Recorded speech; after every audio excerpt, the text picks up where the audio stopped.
जय श्री कृष्ण। आपके अपने भक्ति यूट्यूब चैनल मंत्रा पूजा में आप सभी का स्वागत है।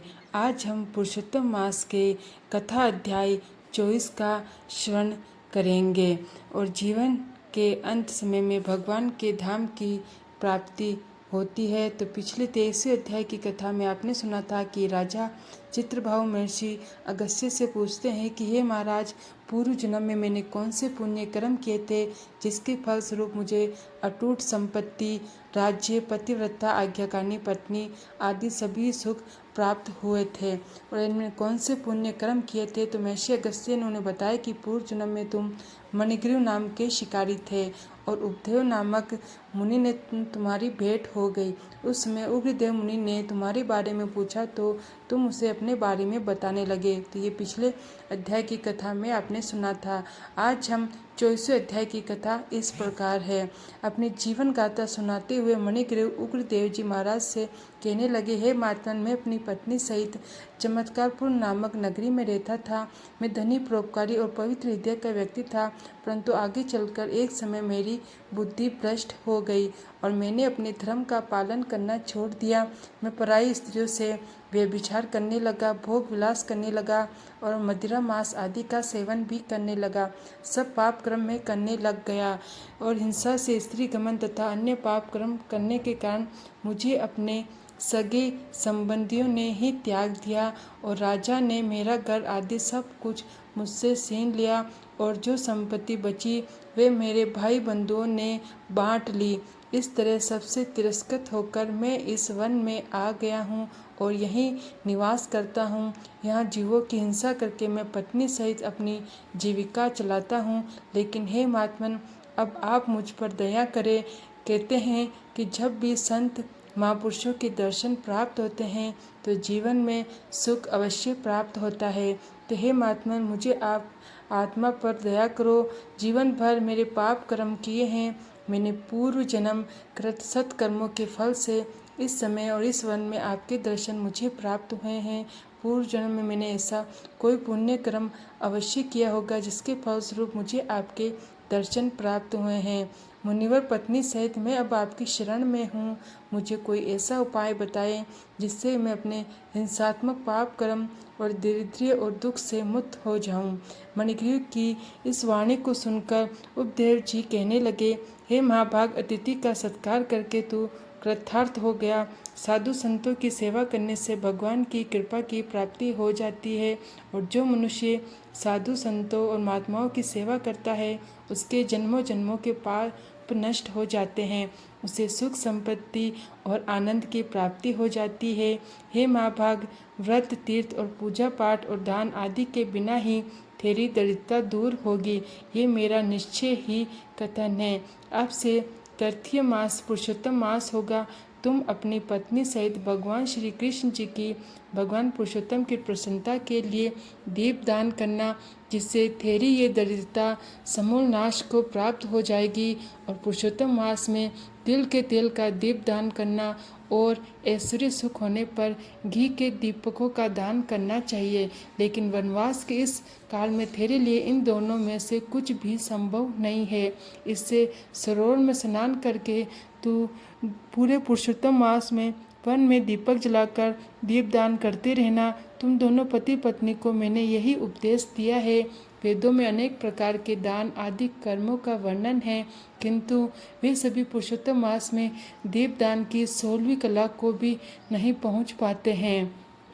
पुरुषोत्तम मास के दीपदान के महिमा का वर्णन करते हुए स्वयं श्री नारायण भगवान ने कहा है कि सारे तीर्थ और सारे के सारे शास्त्र पुरुषोत्तम मास में दीपदान की 16वीं कला के समान भी नहीं हो सकते हैं।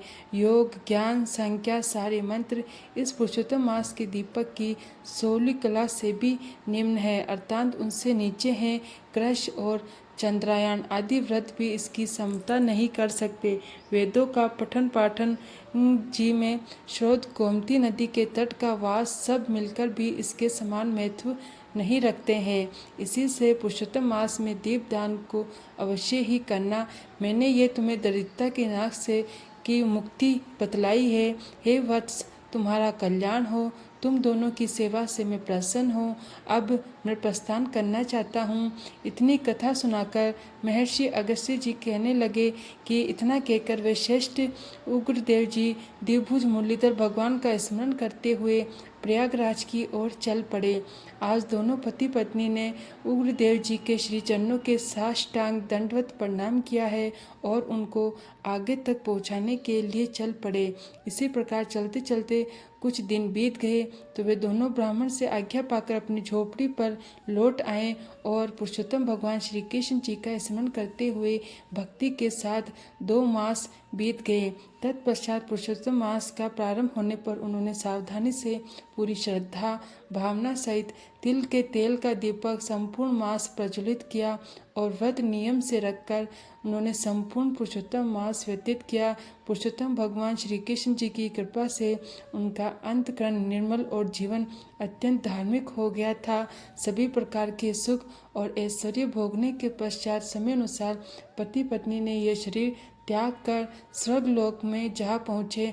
वहाँ के सुखों को भोग करने के उपरांत उन्होंने भारत भूमि पर पुनः जन्म प्राप्त किया।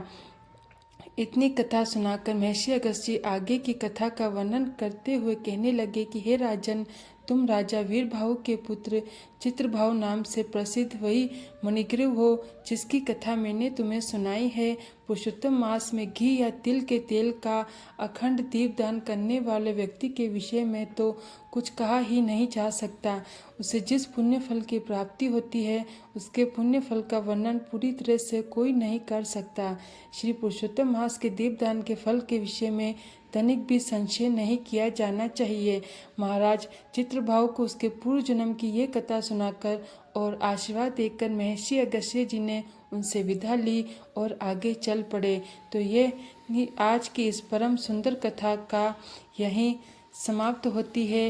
अगला वृत्तांत हम कल की वीडियो में सुनिएगा। तो आज मंगलवार के दिन हम पुरुषोत्तम मास की एक सुंदर और पौराणिक कथा का श्रवण करेंगे। इससे पहले हम आपको कुछ बताना चाहते हैं कि जो मनुष्य पुरुषोत्तम मास के परम पवित्र समय में दीपदान करता है, चाहे वो तिल के या तेल का दीपक जलाए, चाहे शुद्ध घी का दीपक जलाए, उसे भगवान की अनंत कृपा की प्राप्ति हो जाती है और कोई भी पुण्य फल इसकी बराबरी नहीं कर सकता। इस कारण पुरुषोत्तम मास में प्रतिदिन सायंकाल में दीपदान अवश्य करना चाहिए। दीपदान के बारे में हम आपको यहाँ पर बता दें कि सायंकाल के समय आप तिल के तेल का दीपक भी जला सकते हैं, शुद्ध घी का दीपक भी जला सकते हैं और मान लीजिए आपके तिल के तेल का दीपक भी ना जला सके तो शुद्ध घी का दीपक भी नहीं जला सकते तो आप सरसों के तेल का दीपक भी जला सकते हैं। तब भी आपको भगवान की पूरी कृपा मिलेगी और सायंकाल में आप घर की छत पर ये दीपक जला सकते हैं या तुलसी जी के समीप भी आप ये दीपक जला सकते हैं। आप चाहे तो अपने घर के मंदिर में भी ये दीपक जला सकते हैं। लेकिन अगर आपने ये दीपक घर में जलाना है तो आप एक बार ये दीपक आकाश की ओर भगवान जी को अवश्य दिखाएं। भगवान को दिखाकर उसके बाद आप ये दीपक घर के मंदिर में रख सकते हैं। दीपक जलाते समय भगवान श्री कृष्ण जी से, भगवान श्री राधा कृष्ण जी प्रार्थना कीजिए कि हे प्रभु, इस पुरुषोत्तम मास में आपके प्रसन्नता की प्राप्ति के लिए मैं ये दीपदान कर रहा हूँ। मुझे इस दीपदान से आप मुझ पर प्रसन्न हो जाएं और हम सब पर और हमारे परिवार पर, हमारे पितरों पर अपनी कृपा कीजिए। इस प्रकार प्रार्थना अवश्य करनी चाहिए और दीपदान करना चाहिए। ऐसी प्रार्थना करेंगे तो भगवान की अनंत कृपा की प्राप्ति होती है और जन्मों जन्मों के पाप भी नष्ट हो जाते हैं और आपकी सभी मनोकामनाएं पूर्ण होगी। तो आइए आज हम मंगलवार के दिन इस पुरुषोत्तम मास की सुंदर और पौराणिक कथा का श्रवण करते हैं। ज्येष्ठ मास का छठा बड़ा मंगलवार है। अधिक मास में विशेष मंगलवार हनुमान जी की कथा का आरंभ करते हैं। एक समय की बात है, एक नगर में एक निर्धन लेकिन अत्यंत धर्मपरायण वृद्धा रहती थी। वे भगवान श्री राम और हनुमान जी की अनन्य भक्त थी। प्रत्येक मंगलवार को वे उपवास रखती और हनुमान चालीसा का पाठ करती और ज़रूरतमंदों की सेवा करती थी।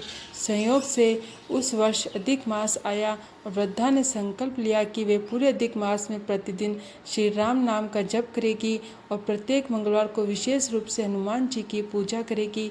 वृद्धा के पास धन नहीं था, फिर भी अपनी सामर्थ्य के अनुसार एक दीपक जलाती और गुड़ चने का भोग लगाती थी। पड़ोसी उसका उपवास उड़ाते और कहते कि इतनी साधारण पूजा से क्या होगा।